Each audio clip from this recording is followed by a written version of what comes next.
Le séminaire de cette semaine s'intitule, je dirais même mieux au-delà de l'intitulé, au-delà d'un sujet. Déjà, quand vous lisez ce thème est une prière. Ce thème est une supplication, mais qui a une connotation très importante. Moi, il comporte en lui-même ce thème, ou en elle-même cette prière, elle comporte une connotation de l'urgence. Sauve éternel, car ma tête est attaquée. J'aimerais vous faire part d'un petit témoignage avant de commencer, pour vous expliquer plus ou moins d'où m'est venue la pensée de développer cette thématique. Différemment de toutes les années, depuis que nous avons l'église ici à Kinshasa, je fais toujours des voyages. Et les dernières ont été marquées par 2 mois ici, 3 mois en Europe et ainsi de suite. Je ne suis jamais resté aussi longtemps ni à Kinshasa ni en Europe. Mais cette année, c'était le cas. J'ai fait pratiquement plus de 7 mois en Europe sans bouger. Il y avait des choses que j'attendais. Il y avait des prières qui devaient être exaucées. Il y avait des réponses qui devaient m'être données. Mais l'attente devenait longue. 1 mois après un autre, un trimestre après un autre, je me posais la question, quand est-ce que ces choses allaient être décomptées? Il y a eu quelques blocages qui ont fait en sorte que je ne puisse pas bouger du territoire européen. C'était même pas un problème, juste une attente. Mais l'attente commençait à se faire grande. Je devais venir ici pour recharge, pour des programmes. J'avais plusieurs invitations. À Likasi, aux États-Unis, je devais aller au Canada. Là, par exemple, j'ai mon visa du Canada, ça fait 1 année. Donc, depuis novembre de l'année passée, j'ai mon visa du Canada. Mais j'ai pas le temps d'aller au Canada. Les saisons changent. Il y a des saisons où on pouvait mourir pour un visa du Canada. Ça fait 1 année, mon visa est dans le passeport. Mais je ne trouve pas le temps. Là, après la Martinique, je voulais aller au Canada. Mais quand on m'a donné seulement la température, j'ai dit je vais fuir à Kinshasa pour continuer à garder la chaleur. Parce qu'il fait très froid. Que Dieu te fasse entrer dans cette saison. Je sais de quoi je parle ici. Le Dieu qui m'a donné la victoire sur les nations, de ne pas avoir des problèmes de visa et des problèmes d'entrer dans des nations, que ce Dieu-là t'accorde cette faveur. Je te disais de recevoir cela. Ton amène n'est pas ici. Pourquoi je dis de recevoir cela? Quel que soit ce problème administratif que tu as, que les nations qui t'étaient bloquées, que les continents qui t'étaient verrouillés, je déclare que les portes éternelles élèvent leur linteau, parce que le roi de gloire qui est en toi, il veut faire son entrée. Tu entreras en cette année, en 2026 tu entreras, que les limitations tombent et que les nations te soient accordées. Reçois cette grâce, que le Dieu de ton Père devienne aussi ton Dieu. Puisque j'ai combattu et j'ai vaincu, tu ne combattras plus, tu entres dans la victoire. Au nom de Jésus, quelqu'un peut dire Amen. Amen. Merci vous asseoir. Alors je devais aller au Canada et j'avais plusieurs voyages en Côte d'Ivoire, au Gabon, mais je ne pouvais pas me déplacer. Puis j'ai reçu le message de mon frère qui nous a bénis au début de l'année, l'apôtre Yves Castanou. On devait se rencontrer pour avoir un déjeuner. Et ça, c'est un témoignage que je vous donne. D'où m'est venu ce thème. On parlait ensemble autour d'un repas. Et on échangeait sur le ministère. Et il me faisait part de ce que Dieu l'avait mis à cœur me concernant, pour l'expansion de mon ministère. Il disait fais ceci. Je crois que par le Saint-Esprit tu dois faire ceci, tu dois faire cela, tu dois faire cela, tu dois faire cela. Si tu fais ça, ça va réussir. Évite ceci, fais comme ça. Il parlait vraiment de tout son cœur. Je l'écoutais avec mes oreilles, mais j'avais un problème. Parce que à cause de la période longue dans laquelle j'étais, sans le savoir, j'avais développé une frustration. Tu sais, nous sommes tous des hommes de foi. Nous croyons tous aux promesses de Dieu. Nous savons tous que Dieu exauce. Mais il arrive des moments où, au-delà de la foi, nous vivons dans le déni. Et nous faisons semblant comme si nous ne sommes pas affectés. Mais la frustration commençait à grandir. Puisque je n'étais pas productif, je devais rester sur place. Et je commençais à être frustré. Et je commençais à être dérangé. Puisque j'attendais longtemps. Moi je suis quelqu'un qui bouge beaucoup. Mais je devais être sur place. 1 mois, 2 mois, 3 mois, 4 mois, 5 mois, 6 mois, 7 mois. Non, c'était beaucoup. Ne pouvons pas bouger. Quand je voyais les photos de Kinshasa, je voyais les programmes qui devaient arriver. Mais je ne savais pas bouger. Et je devais attendre.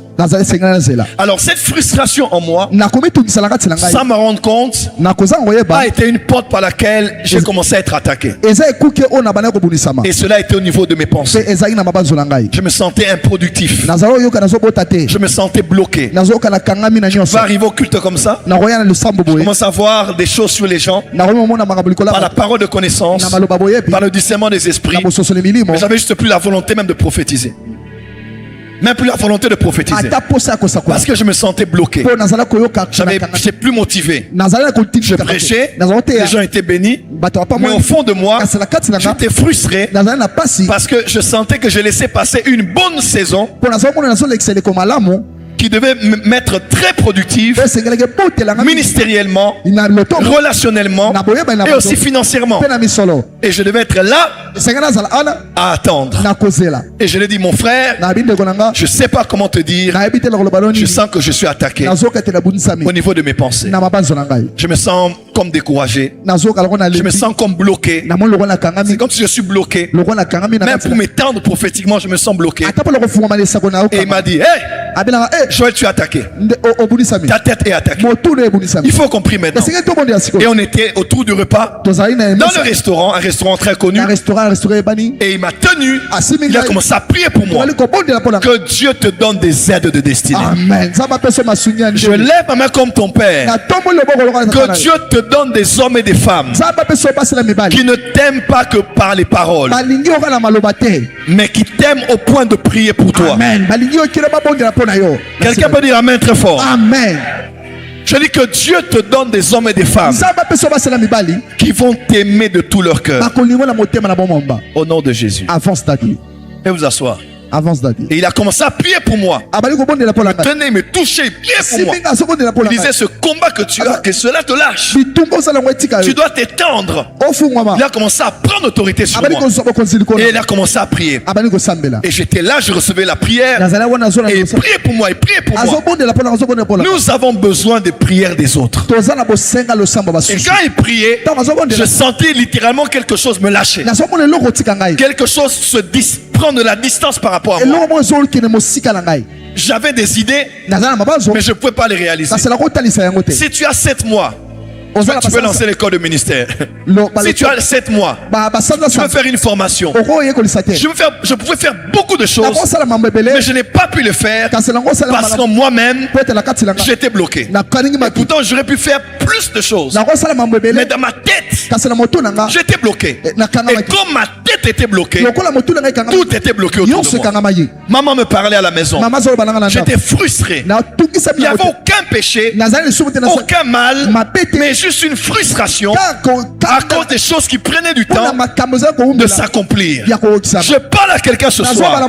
Il se peut que tu sois en train de finir l'année. Tu aimes Dieu. Tu es à l'église, tu ne doutes pas des promesses de Dieu, mais tu es un humain. Tu as tellement attendu, tu as tellement sémé, tu as tellement scellé en attente. Les choses ne viennent pas qu'au fond de toi, même si tu aimes Dieu, il y a beaucoup de pensées négatives. Il y a beaucoup d'énergie négative qui se forme autour de toi. J'aimerais te dire ce soir, ta tête est attaqué.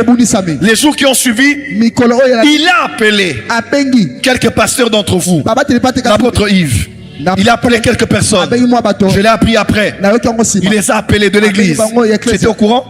Il appelait quelques pasteurs. Il dit, on va être en prière pour votre père spirituel, car il est attaqué au niveau de la tête. Mes frères et sœurs, quand la prière a commencé à être faite, moi aussi j'ai commencé à entrer dans la prière. J'ai senti les choses s'ouvrir. Et ça n'avait même pas fait plusieurs jours. La chose que j'attendais, je dis la chose que j'attendais, pendant très longtemps, près de 7 mois, on m'a fait un message, on m'a dit vendredi, viens. Et c'était le vendredi du programme de la MAPRE, du dernier programme de la MAPRE à Paris. Donc avant d'aller à l'école des prophètes, j'étais d'abord allé là-bas. Et quand j'entrais, tout était déjà prêt. Papa. Ça n'a même pas duré.